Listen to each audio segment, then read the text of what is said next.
All right, everyone. So CM Punk was asked about the rise of Roman Reigns, and he had two short words in response. He just said simply, no comment. And the reason we're doing this video and why I think this is interesting is simply because, the entire thing they've done now with CM Punk entering the fray has been a little bit weird. So we're going to go over what's happened. So we're going to go back to all the way in the beginning, and we're going to use some of our videos kind of to do this too. So it looked initially like was going to be a 4v4 war games match. It looked like it made sense. You had four guys on the OG bloodline side, you had four guys on the new bloodline side, and so it made sense to kind of change the rules and just have it 4v4. You don't need to add random people into the match. And so, we did a video on it at the time. We were citing an article that was written on, I forgot what website it was now, but one of the wrestling websites.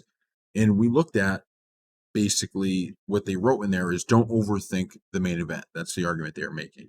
Don't add people in that don't need to be added in. And I thought that was a brilliant point because that's something that WWE would fall into a trap of, just adding in whatever, one superstar, a big name, but it doesn't make sense in the storyline.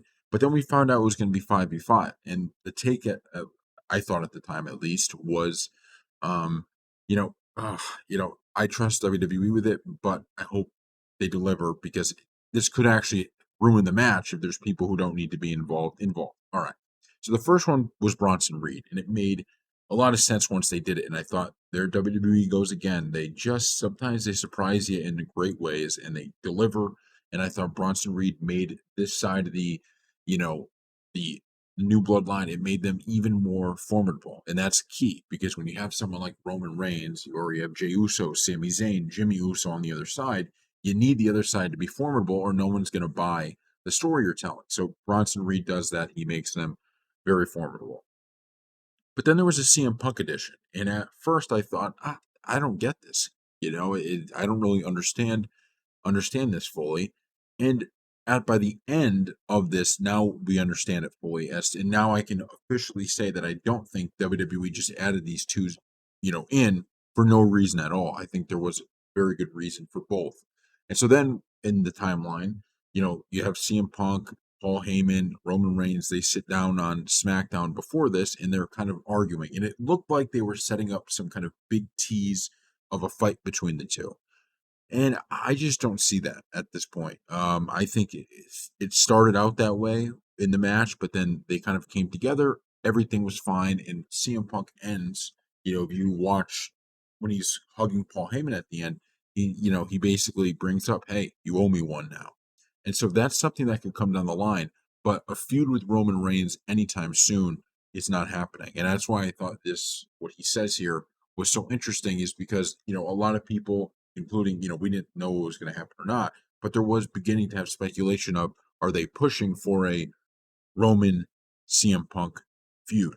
Now, keep this in mind. Just, once again, we're just throwing theories out there. There's no evidence of this, but, when you're talking about when the wise man goes, hey, I owe you one now. If Roman Reigns ends up winning the title again, regardless of who has the title, but if he ends up winning the title again, does that come into play of when CM Punk says, you know what, I'm going to challenge you for the title, and that's the favor that I want? I think that would be an interesting way to go about it. Because what is the wise man going to say to that? Is he going to go back on his word, or what is it? So I just thought that this no comment thing was important because this would be a perfect spot for them to start kind of if they wanted to build the feud, they could have started to build it up and they just didn't. And the reason for that is because I think if this was to happen, I think it would have happened, the pieces they basically quashed it for now.